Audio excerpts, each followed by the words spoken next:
Star Wars: The Clone Wars introduced us to the capital of the Confederacy of Independent Systems, a world called Raxus Secundus.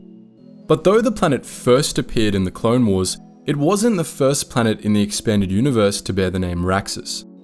Many other legend stories were set on Raxus Prime, which was confirmed to be in the same system as the new Separatist capital world. But though Raxus Secundus, as seen in the Clone Wars, seems to have been a pleasant world, Raxus Prime was anything but. In sharp contrast to its elegant neighbor, Raxus Prime was the galaxy's scrap heap, a garbage planet so thoroughly poisoned and polluted that it was hard to believe that people had once lived there. But how did these two worlds in the same system end up so sharply different? As it turns out, they have a long and colorful shared history, and in this video, we'll be diving into it.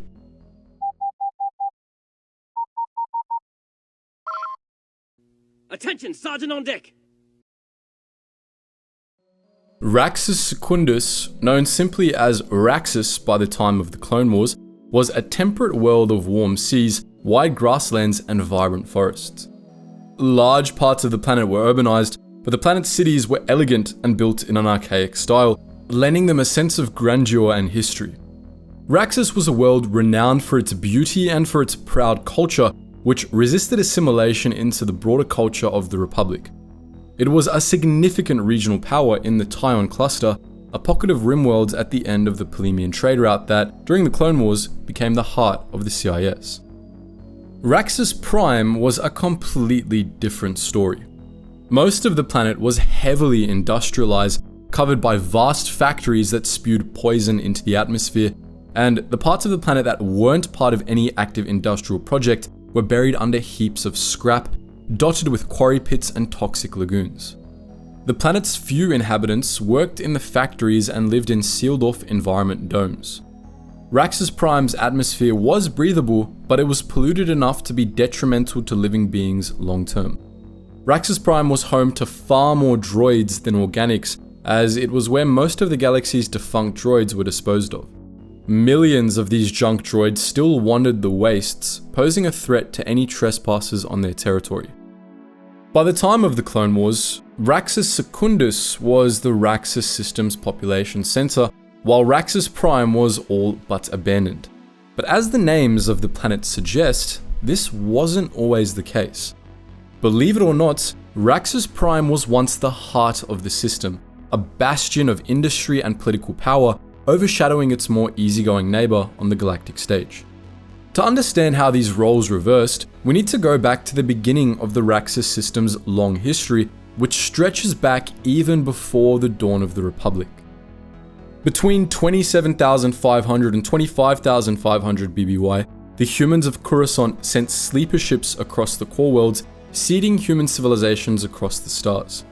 But some of these exploratory vessels strayed from their original flight paths, traveling far into the distant Outer Rim. These wayward colonists settled the worlds of the Tion cluster, and, in total isolation from their brethren in the core, they developed an advanced civilization. The Tionese developed primitive hyperdrive technology and energy weapons earlier than the soon-to-be Republic did, allowing them to spread out across the cluster. Unlike the other human colonies, however, which united under a democratic republic, civilization in the Tion cluster took a bit of a darker path. For most of its pre-Republic history, it was divided up between marauding pirate kings who carved out interstellar empires larger than the early Republic in the first years after the fall of the Rakatan Infinite Empire. One of these pirate kings was Xur VIII, who, from 25,150 to 25,130 BBY, united most of the Tion cluster under the Kingdom of Kron. It was Xur who brought the first Tionese settlers to the Raxus system, which was located on the far side of the Indrexu Spiral, a wall of nebulae rimward of the Cronies' throne worlds. Xur established the system's first settlements on Raxus Prime, where he built grand white marble palaces on the shores of lagoons floored with beautiful mosaics. Raxus Prime became one of the three capitals of the Kingdom of Kron and one of the most favored by Xur, who gave the planet to his concubines and their lovers when he died. Xur's favoritism made Raxus Prime one of the wealthiest worlds in the Tion cluster, and it was likely in his time that the first settlements were also established on Raxus Secundus, though very little of that planet's ancient history survives. When Xur died, he was succeeded by his son Zim, who conquered the rest of the Tion cluster and expanded his rule far beyond its borders, building the largest empire the galaxy had seen since the fall of the Rakata. For 30 years, the being history knew as Zim the Despot brought the Tion cluster to unprecedented heights, enriching Raxus and the rest of the region before he was defeated and his empire was vanquished by the neighboring Hutts. After the death of Zim, the Tion cluster fractured into several rump states, the largest of which was the honorable union of Decivro and Tion, of which the Raxus system was a part. In 24,000 BBY, the Tionese made contact with the Republic and perceived these core worlders as naive and ripe for plundering. The Honorable Union went to war with the Republic, sparking the Republic's very first war, which the Tionese eventually lost. After the end of the Tionese War, the Tion cluster was annexed by the Republic, Raxus included. But the Republic conquest of the Tion cluster was incomplete. The region would be a hotbed of separatism for the rest of galactic history, and over the millennia, many independent pocket states would emerge in the region, breaking off from the Republic. One such pocket state was known as Nikato's Bootheel, formed after the Third Alsacan conflict by the Machinists of Nikato, who claimed Raxus Prime as their capital. They breathed new life into the planet, making it a wealthy powerhouse once more, building elaborate clockwork structures into the ancient marble palaces. Nikato's Bootheel didn't last long, but it transformed Raxus Prime forever by making it an industrial hub. The Machinists of Nikato built great factories on Raxus Prime, and once the system rejoined the Republic, these facilities were taken over by Republic corporations. Their presence on Raxus drew increasing numbers of corporations to the planet, which rapidly developed into one of the most powerful industrial worlds in the Outer Rim, known as Nikato's Shining Gem. Over the millennia, Raxus went from being a Tionese backwater to a stronghold of the Republic, a hub of technology and innovation so important that it became a favorite target of the Sith. The Raxus system was repeatedly conquered by the Sith during the Old Sith Wars, most notably during the Great Sith War, when Raxus Prime was the site of a key battle in which the Dark Reaper, an ancient Sith superweapon, was destroyed. The Republic always returned to the planet, continuing to use it as a manufacturing hub, but Raxus Prime nonetheless suffered much over the centuries. Their suffering, however, was just a foretaste of what was to come. Over the millennia, Raxus Prime had slowly been poisoned by the very industries that gave it prominence.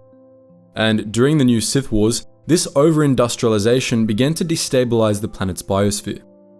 The planet became increasingly less glamorous, going from Nikato's Shining Gem to a place of slag and smog that churned out crude weapons during the Dark Age of the Republic. Waste began to be dumped on the planet, crowding out the ancient palaces, destroying the art of the Tionese and the Machinists.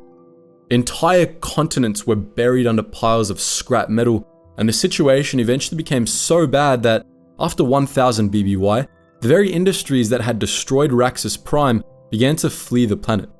The planet was never fully abandoned, and some companies continued to make use of the planet's factories, but by the time of the Clone Wars, Raxus Prime was almost entirely a junkyard. As Raxus Prime declined, however, Raxus Secundus grew in prominence. Long overshadowed by its industrialized neighbor, the natural beauty of Raxus Secundus stood in sharp contrast to the slag and smog of Raxus Prime. And during the final centuries of the Republic, it became the primary political power in the Raxus system. Raxus Secundus reached its height with the start of the Separatist crisis, as during the 5-year reign of the Confederacy of Independent Systems, it played host to the Separatist Parliament. As capital of the Confederacy, Raxus Secundus inarguably became the dominant world of the Raxus system, with significant political influence over half the galaxy. But the significance of Raxus Prime wasn't completely lost. Count Dooku maintained a personal fortress there, and in 24 BBY, it was on Raxus Prime, not Raxus Secundus, that he delivered the Raxus Address to the galaxy, the speech with which the Confederacy of Independent Systems was formed. Well, There you have it, the backstory of the Raxus system. But the twin worlds of Raxus were far from the only interesting planets in the Tion cluster. As you may have gathered, the whole region has a complex and interesting history. If you'd like to hear more chapters from the history of Tion, let us know in the comments section below and we'll try and make it happen. As always guys, thank you so much for watching and I hope to see you in the next video.